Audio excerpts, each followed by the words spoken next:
Hey guys, it's Kyle. Hey, I'm Miranda from Hitching and Fishing. And we just wanted to take a quick minute to give you guys a couple of tips if you guys are pulling a fifth wheel around. Even if you're just a weekend warrior or if you're like us and you're doing it full time. We've been doing it full time now for several months and we've learned a couple of tricks and we just want to share those with you. Okay, tip number one is the utilization of a lube plate. Now, not just any lube plate, this is a graphite lube plate. And so you can get one of these at B&W Trailer Hitches. They're like $24 and they are really simple to install, but they serve a really good purpose. As we were newbies, we didn't know that we needed a lube plate. So there was some friction where the metal met metal.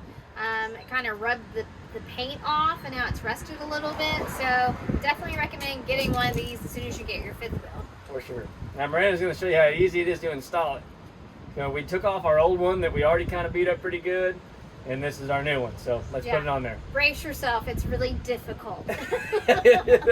So when you order your lube plate from B&W, it's going to have a sticker this side to kingpin. So just make sure that when you're installing it, you should put it up. And it's so easy. Just slide it on there and just gently kind of shimmy it up there so it'll be a snug fit, and just make sure it's flush. But that's it. Good job. The most important thing we want you to take away from this is that when you're pulling an RV, it's important to have some kind of lubrication between the head of the fifth wheel hitch and the kingpin box of the trailer. The B&W 10-inch lube plate does just that without the mess of grease. But if you prefer, you could use a automotive type chassis grease on the top plate instead. Okay, so tip number 2 is how to protect your B&W companion hitch. You've got quite a bit invested in that, so why not protect it? They've got a nice cover you can get online. It's about $100, and you can protect it from all the elements when not in use. So now I'm going to show you how to put it on. It's real easy. First thing first, there's a cutout over here for your handle. So I would recommend putting that on first. And we've got the handle locked with the pin, so the handle won't open and close.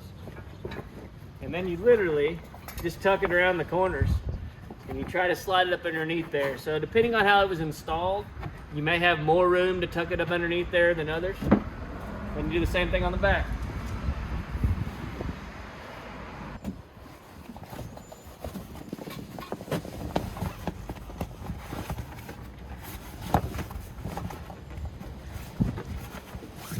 So this cover is great if you're just truck sitting, you're not going anywhere, you can cover your hitch with it, but it also works going down the road. Just make sure you've got it tucked around your handle, pulled through really well, and make sure it's tucked at the bottom edges so it doesn't catch wind when you're going down the road and you don't lose your purchase. That's a couple of tips that we've learned, so hope you guys like that. Check us out next time at Hitching and Fishing. Thanks.